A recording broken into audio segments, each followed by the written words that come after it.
try to associate the language which is related to your business, and that is your correct language answer to go by. Good afternoon, everyone. Thank you so much for taking out time and joining us in another conversation on this particular platform called MSME Accelerate. One of the challenges that we are facing today is how to capitalize on the opportunities that exist globally. We all hear about the global supply chain disruption. We read that companies around the world are looking for sources other than China, to be very particular. And also, the companies are currently looking at what are the various options for them to create backups, create various options for them. Similarly, there also exists an opportunity for you to explore if this particular situation is creating certain opportunity for you to source components from different parts. So opportunity exists for everyone to be sourcing components or any particular services across the globe. So there is an opportunity for you to sell. There is an opportunity for you to buy. One of the biggest challenges that everyone faces when you need to do this is about the way of communicating. And language, as much we are comfortable with what we term as our mother tongue, all the languages that we are used to, any other language makes a lot of people little uncomfortable. It's very easy to communicate with somebody who understands that way of language, or it further becomes easier to communicate with somebody who may be speaking a little different language, but something very similar to the language that you understand, at least with some common words, some connect. But the moment you are required to reach out to somebody who uses a complete different dialect, a completely different way of writing, a completely different way of communicating things, you start wondering what would be the right way for you to reach out to this particular company, this particular individual for doing business with them, while you are very well sure that they are either the right customer or the right supplier for you. To help you understand how you can overcome this language barrier and to see how you would be able to grow globally by using language as the enabler compared to a barrier for you, I got somebody very amazing with me here. So Nirali is the one who has been helping companies reach out to people across the globe in the right way by helping them understand each other well and also establish a proper line of communication. Nirali, thank you so much for taking out time and joining me for this conversation today. Thank you, Charudatta, for providing me such an amazing platform to express the views of language barrier, which actually we face in a lot of business day-to-day activities. We don't realize it, or maybe we oversee through it. There are a lot of language is a basic primary tool for communication, whether it is our mother tongue or whether it is a foreign language or the second language. So when a child is born, they are already accustomed. The first language anyone is they start speaking is their mother tongue. Why mother tongue? We don't even teach the kids, right, to speak mother tongue, but they pick up the language on their own. What happens is, why do they pick up the language? Why mother tongue? It's a language which is very close to our family. It bonds us together. Second thing is, it's also let us to express what we want. What is the point of communication? What we want is we are able to express it very, very clearly. So it's very essential that we communicate with our mother tongue first. We communicate with family members, friends, communities. It allows us to express our thoughts, feelings, needs, and ideas with ease. Apart from this, it also provides us with a cultural identity. It helps us develop fundamental aspect of an individual also, and it also allows us to create ideas. Ideas, it brings us positive thinking, it brings us confidence in ourselves. Agree. But herein, that also brings us pretty good something that I'm very comfortable with, right? But the moment I realize that, okay, probably somebody I'm meeting will also be equally comfortable with the way he wants to communicate. So certain things are the languages or even the tonality in certain part that I go and communicate within my family or within my ecosystem may not be the something similar that the other person perceives, right? Something that I do can be a barrier or can be even a contrast or contradictory or even offensive in certain cases, right? It is, especially like, maybe we don't realize it, because what happens is, we being Indians, right, we grew up we grew up in a very lively neighborhood. Our neighbors don't speak the same language, right? They speak different languages. So by default, when we grow up, we pick up 2-3 languages. See, one is even apart English is something what we learn in school. We already speak our mother tongue. We hear, at least keep hearing different languages of a neighborhood. We pick up English also. So, somewhere down the line, we don't realize, in case, like, if we are being offending or something, because we pick up the languages, we are very used to listening different languages. But that doesn't happen when you come across the international fronts, like international countries. When you be there, when you speak in your, like, in your in a same language what they speak. Let's take English for example. So when we are speaking with them, but there are times, the perspective of communicating one thing, I have a different perspective, well, the counterparty has different perspective. That is exactly why clashes, even when we are speaking the same languages. I agree. So if that happens when we are speaking the same language, how do you see this thing happening when people from different culture come together? Oh, that is also really that is also one of the really good thing to it brings you opportunity to learn different thing about it. So that is true. The cultural differences comes along when we are trying to learn the foreign language. Like when you come across with the foreign languages, what happens is the way we are communicating things, our intentions, our thought process, everything is followed in our language. So what happens is, if you're not able to understand the other language, you'll not be able to understand what they are thinking. It is very closely related to each other. So what happens is, when like, I'll give you a very simple example. This is something which I personally came across when I was in China for my higher studies. Out there, we had a lot of people from different countries. So this was a something concept of time. We were talking about time. Like, say, for example, I have a meeting with you at 3 and we are about to start at 3. So most like, say, I had friends from Latin America. They were like, we'll start by 3:15. We'll never start at 3, because that is their culture. If you reach at 3, they are like, how come you're reaching so early? Though we had set a meeting at 3. But the Japanese, on the other hand, they were like, it's at 3. We are supposed to reach early and supposed to start preparing and be ready at 3.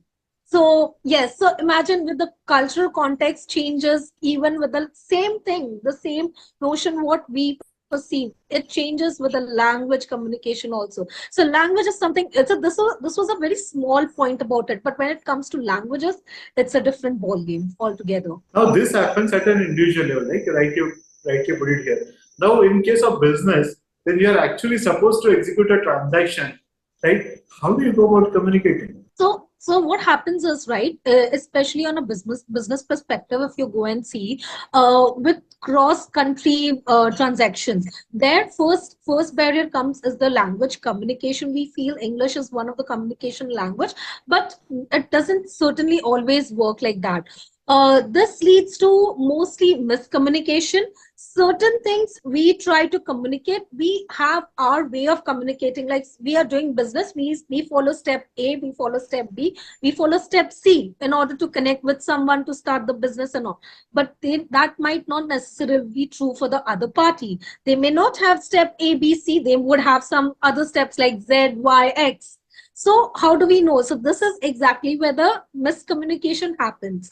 So, apart from this is sometimes, we culture misunderstanding is also a big barrier. In case certain etiquettes, we may feel it's good, like, we are being good to the other person, maybe, but in their sense, that may not be good.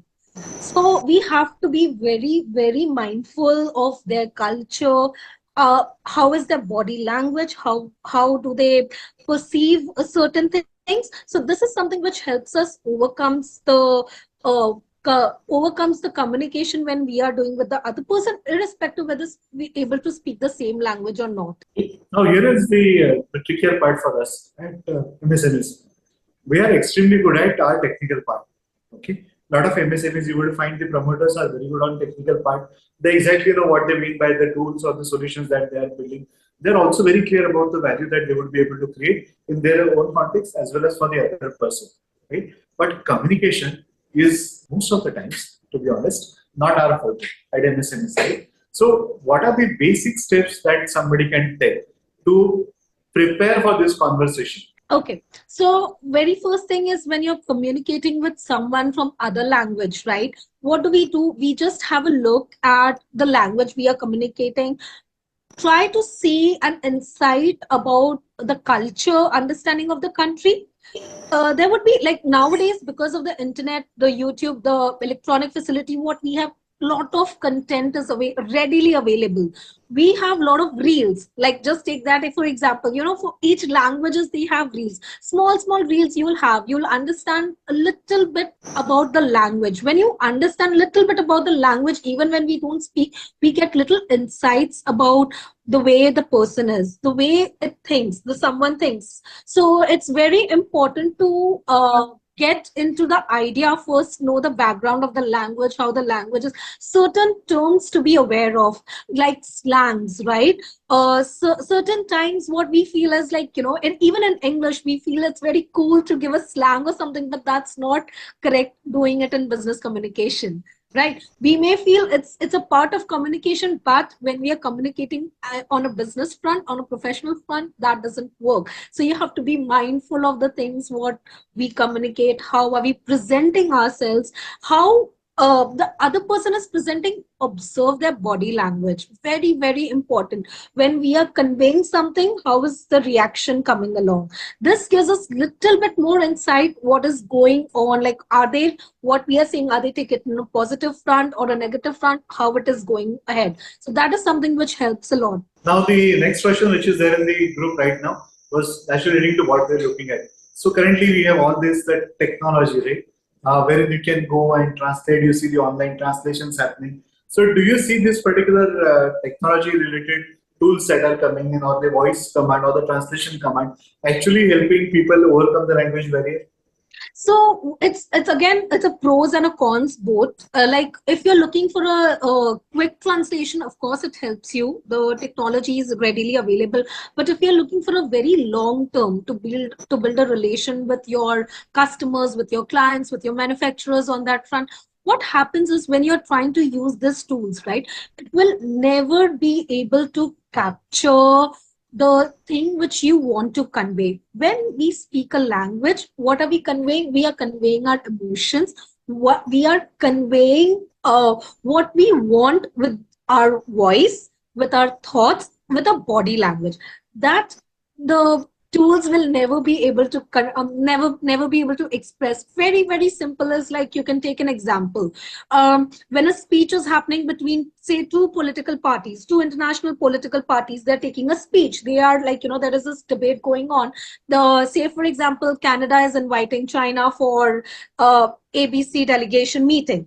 Right now, this is what is happening. But when you're putting it, that the literal translation, say it was spoken in other language, when you're trying to put it in the AI translation, to you run it across, you will get the gist of it. But when a human person is translating the same thing, they will keep in the mind the political scenario. There are certain things you have to be very very sensitive about. You cannot be biased about one about the other. You have to be thinking about the audience. The certain terms which we cannot outright say, okay, this party said this, like this party accused the other party over this. No, that doesn't work like that. That literal translation, you will get it only by the AI tools. But apart from the overall translation, the experience of a person, only a person knows. If you try to convey something, I will understand that, I will be able to try and convey the same thing in different language. But tools doesn't work like that. So somewhere down the line, initially it does help you translate your things on an immediate basis. But if you're looking to establish something with your counterparts for a long run, I would definitely suggest to have some person who's specialized in language with you to help you understand what exactly are they trying to communicate. Sure. So Lavanya has a very interesting question. Okay. She wants to understand, how do you incorporate language proficiency as a factor in your hiring and talent acquisition process to support the business expansion? Really really interesting one, because that is one of the very good factor to think about when you're hiring a person. Because if you're working with an international borders, with the cross country companies and all, having a person who works, who knows the language is definitely advantages.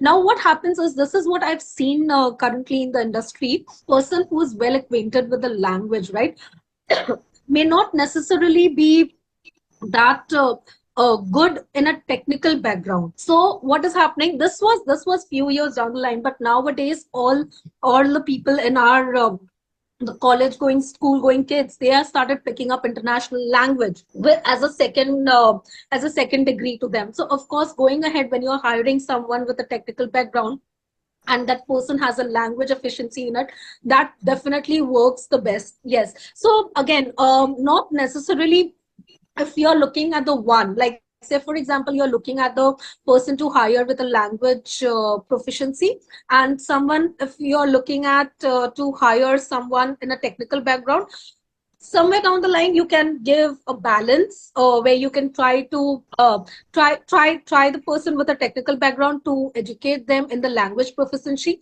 or the other way around. That is somewhere it can help. I agree. The follow-up question by Meera is even more interesting. She wants to know, she would like you to share how to ensure inclusivity and equal participation in meetings and discussions when language differences are present. Okay, so how do you? Okay, so firstly, what happens is, when you're communicating with a person, a team is sitting with when you're not able to communicate in the same language. Eye contact with everyone is very important. Try to read the other person what they are saying. Try to understand when they are speaking in some other language. We can at least figure it out, the tone what they are saying in, we can understand that part about it.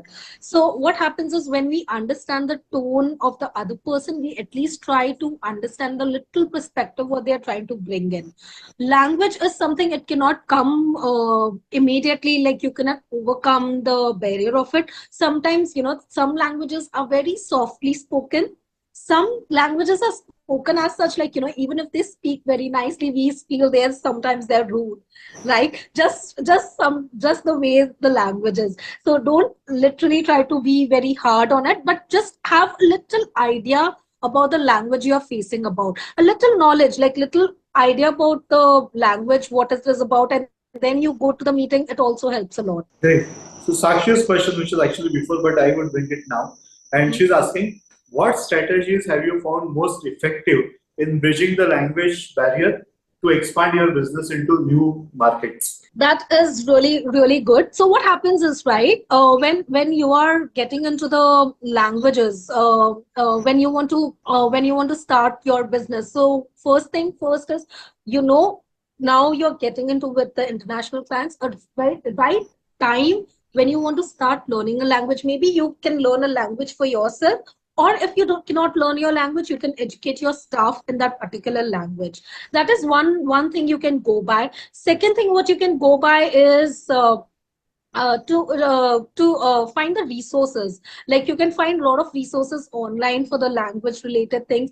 Maybe your business jargon, because every business terms, like each business what you do has different terms. Maybe you can just note down the terms, vocabularies what you get of that particular language, so when you're sitting with your counterparts on it, you can at least pick up the vocabulary what they are using it, and try to relate what they're using in business, does it work or not. You'll be able to understand them much better.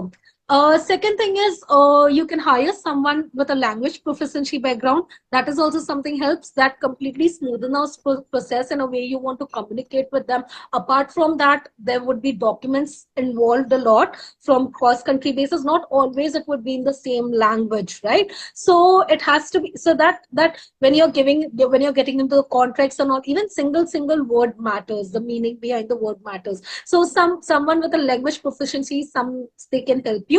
In case if you're not looking to hire someone on your team for a permanent basis, you can outsource it. That is the translation services you can get. At least what happens is, your risk, the risk of getting into the contracts, if you're not able to uphold your contract, the penalty would be huge, right? Rather than getting into that factor, might as well make sure the documents, the words what they use is correct. So it helps us with it helps us to mitigate that risk factor. That is also something it can help. So Asal has a question which is more on this particular line. part of it is already covered, but I'll still ask this question because there are a few more things that. So he wants to understand, can you share some tips on how to assess which language is most impactful for our business? Okay. So, yes, now there are so many languages spoken in the world, right? So, how do we know which language to focus on, which language to take? Very easy. First thing first, if you have a business, you know the market which you're looking for. Say, for example, I have a setup for business. My market is European market, right? So, in that case, I will look at the factor. I'll stream down more. Which countries am I targeting? Because again, European languages is not restricted only to English, but for a lot of other languages. Say I'm looking for Spain, I'm looking for France, then I would rather associate the business with Spanish or French language. But if you're looking for a China, for example, right? Chinese is normally now they are across the globe. So that is one of the language which is very popular. And a lot of times the trade happens with China on a very large scale basis, irrespective of which country is involved. That is one thing with them. Second part is, of course, you look at the market, which your market is, which country has a very strong hold of your market. Maybe you pick up the language of that country. So try to associate the language which is related to your business, and that is your correct language answer to go by. Fair. So the point here is, Prati wants to understand, for MSMEs starting with international expansions, what are the initial steps we can take to ensure clear communication and build trust with the overseas customers? Okay, so in this case, first thing first is maybe get yourself acquainted with the language, or if you don't want to get because this is also I've come across a lot of times we don't have that much time to give to a language, because language, yes, does take little time commitment from your end. What happens is you don't need to get into the entire fluency of the language. Just get the basic hold of the knowledge about the language. Try to understand the mindset, how the other language is about. Try to get the cultural understanding of the country, of the people via the language. Once you get associated with that, right, when I communicate, say for example I'm communicating with a Chinese here, now I do understand Chinese language, so when I communicate with them, I know what that person is thinking about. And this is something with Indians a lot. When we do business locally, we don't only come across the same language, right? We come across a lot of different language people. And say for example I meet someone who's Gujarati, I will speak with them in Gujarati and I'll get my business done. Similarly, when you know the language, you can definitely get your relationship, your trust building factor increases more. It becomes it's very easy to communicate, to do business with them. But apart from that, knowing their culture, knowing the business etiquettes is something help you to build your relation with your customers and clients internationally. So I just have a follow-up question on this, Nirali. So a lot of companies tend to have websites in different languages. Do you think that can be a step for people to start? Like, say, if I want to try a particular geography within Europe, and if, say, the Spanish or French is the dominant language there, do you think starting by having a different website or rather a separate language option on website helps? Definitely, it helps, because in case your audience is going through your website, because that is the first thing anyone does. So when you have a website which is in English, the other person is not able to understand. Nowadays we have option of Google Translation, which the website gets automatically translated. But beware, what happens when when that option is being used, your main business terminology may change, the meaning of the words may change, and the other person may not able to understand what your website is about. So it is better would be for you to get the website translation in that particular language. Say you want to get it translated in Spanish, might as well do that before, rather than letting the other person do it via Google Translation. So what happens is when you get your website translation done, the person who's translating the website will exactly communicate what you want to do. The words, the jargons which you are using in your website, the captions are exactly what you communicate with the other person. This is also something which is very important. I'll give you an example. There was a case filed by the Hayat by Hyatt Hotels Corporation. So they were trying to expand their business in a lot of countries, and their tagline that time was, Hyatt, you're more than welcome. But when they highlighted this caption in China, the translation so happened to be, Hyatt, you're nothing but welcome. And this, they found them so yeah, so they became very unpopular with the Chinese people. The business was the business had really gone down during that period. Apart from that, they received a lot of negative publicity for the brand also. Now that was a big brand. So imagine when you're trying to make as your own brand, when you're trying to cultivate your brand to your counterparties, might as well make sure the terminology what you're using in their language is also correct. So some translators, some localization person will be the best person to help you on that front. Sure. Nirali, I would like you to share a few more examples on why people need to get into specifics and why people need to work with the profession. And if you could draw some lines on till what point in time we can go with the tools and at what point in time we need to bring a professional. Okay, so first I'll just give you some examples. One of my personal experience I'll share about. So this was an interpretation work I was doing. There was a Chinese counterparty and an Indian party here. So initially when I was in touch with the Indian party, they explained me they are trying to meet this Chinese counterparties. They had done business before, but right now the talks what they want to have is nothing related to business, but he wants to communicate certain things related to other business front, but they are not able to understand what they are trying to say. They had a meeting previously, so they had a meeting for 5-6 hours, but in the end they could not understand at all what was happening. They were going in the circles and not. So next time when they met, they asked me to join them. So I joined them initially, and I did the interpretation work, what the Chinese person was saying. I communicated the same thing to the Indian person back, and vice versa. So in this case front, what happened was the initial ideas which the examples the Chinese person was giving. Now I know this person's mindset when he's trying to give a certain example. So when I tell the Indian person he's giving this example, and I also try to make the Indian person also understand when this person is saying this example, what would be his intention. I cannot literally give a vouch for this is exactly what it means, but little bit of intention helps to understand the other person communicating. So this is something which comes with the experience when you try to communicate with a lot of people in different language. So similarly, the Indian party then tried to counterattack, and in the end, the business what they were talking about, right? The calculations of the business. I mean, that numbers matters, right? In any business. So the method of calculating both was different. Eventually, they definitely end up with the same numbers. But they just in order for the other person to understand their method, they spend nearly 6 hours in it. So yes, so yes, a language can be a bit challenging. So this is where exactly so in case you're getting into some, when you're starting your business with an international counterparts, and you don't know whether it will definitely go ahead or not.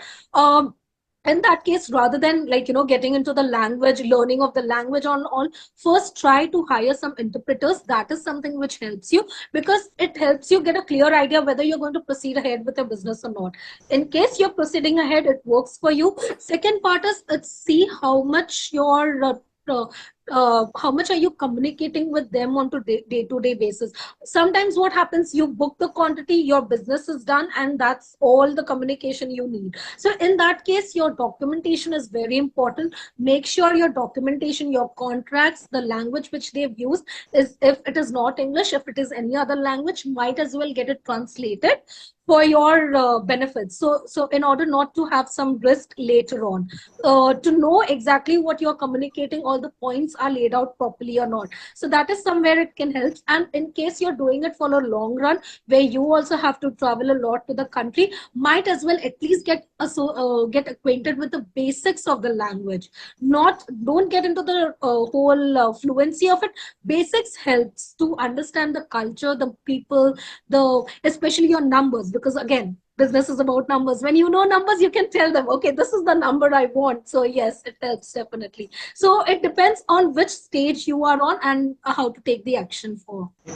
Now, I would like to understand the a little personal aspect of this story. Sometimes I have seen and I have observed this particular part. The reason why people tend to go with their own way of communication or not to involve anybody is because a lot of times people are not very comfortable about discussing their business, discussing number with a third party. Okay, Yes. right. So there is all the time if I am discussing with somebody, it becomes a one-on-one conversation between me and my counterparts on this particular point. The moment I bring in a translator or anybody or say interpreter for one particular point in time, the numbers are shared, Yes. right? And so that becomes a part. अरे मेरी idea किसी ने चुरा ली तो, and if I'm not able to strike this deal, but somebody picks up this idea and shares that with somebody else, so मेरा तो पूरा idea और मेरा the whole thing, the entire IP or the advantage that I wanted to build by working with this particular party is gone. And sometimes that becomes a very realistic threat. It grows up with some people are okay with it, but that also appears to be one thing that I have heard commonly. So now I would like to understand when this particular kind of engagement happens, right? How the interest of both the parties are protected. One simple thing is maybe you can get into the contract with the interpreter itself. Whatever is discussed on the table stays on the table. In case we come to know, the it has been leaked by that person, you can take a legal action on them. That is a contract which you can bind with an interpreter. That works. Second part is most of what happens with the interpreters and all, right? So they are very well acquainted with the language. But when it comes to the business front of a particular stream, each streams work differently. They may not be that knowledgeable about it. So, you don't no need to be feared. Oh, what about he or she applies the same mindset about my business? Not going to happen. Not everyone will be that technically, that creative in the thinking of stealing someone's ideas. No, not always it happens like that. So this is also work from them. This is their work to delegate one language to the other and the other way around. So be assured, but yes, to secure your front also, entering into simple contract works. Second part is what happens is when you try, you can no need to try for a bigger project like in discussion. Maybe you can try to set up a small meeting, see how the interpretation is happening. Are you comfortable when someone is interpreting for or not? For a general business discussion, don't go for the very main hardcore discussion where you are actually discussing your ideas, your transactions, value, and all kind of thing. See how you're eased with that. You feel it is eased, you feel it is not affecting you in any ways, then definitely you can hire the same person, because what happens is a trust factor builds even with the interpreter, even with the counterparty. The counterparty is also comfortable with the interpreter, right? So going forward, even they may they would also suggest, going forward we are having a discussion, let's hire the same person itself for our ease communication. So that again, it's again a relationship is built in a three ways round in this case. So that is a factor which helps a lot. Absolutely fair. I totally agree with you. I would now like to understand, as particularly we also see currently the generations, even in the MSME particular part, the owners wherein there are people who want to look at pure international market in a particular way. There are companies who are looking at only the domestic market, right? While we completely understand that going international takes a very different part and a very different part. Do you think that within the country also, wherein we have different parts, different languages that is being used, right? Adaptability of individuals to different languages is different, or do you see that any particular geography people will find it equally comfortable or equally annoying to get comfortable with language? So, what are the factors that make somebody comfortable with a foreign language Okay, at a with a personal level? yes, foreign language is it's nothing like I feel Indians are more easily adaptable to situations compared to the foreign person. This is my personal observation for it, because we are very open to other languages. Our cultures as such, right? We are not restricted to one language. We by the time I get down from my society, I'll definitely meet someone like three, four other people from different language background. So we are very comfortable with that. But what happens for a foreigner, right? They are associated only with one language, one culture throughout their country. So when they come across to learn a foreign language, it becomes, for them to adapt, to understand, becomes a little bit more difficult, because they are thinking only in single way. But lucky for us, being Indian, being a diversified country, we are very open up about learning the language. And thanks to our languages, we understand the learning foreign language becomes much more easier for us. One very good factor, I can give you example only of Chinese. That is where my forte is. Uh, Chinese has a lot of tonal language. It has same pronunciation, same pronunciation of a word, but means lot of different meanings. We feel what are they speaking, but we just take Hindi for example. Hindi is something which helps us to understand the phonetic sounds of the language. So imagine when I'm teaching you phonetic sounds in Hindi, it becomes very easy to understand. Oh, this is exactly what it means. This is, I know how to pronounce this. So that comfort is there. So when you're getting into any other language, we already being associated with more than 2 3 languages helps us to ease down to pick up that language much faster.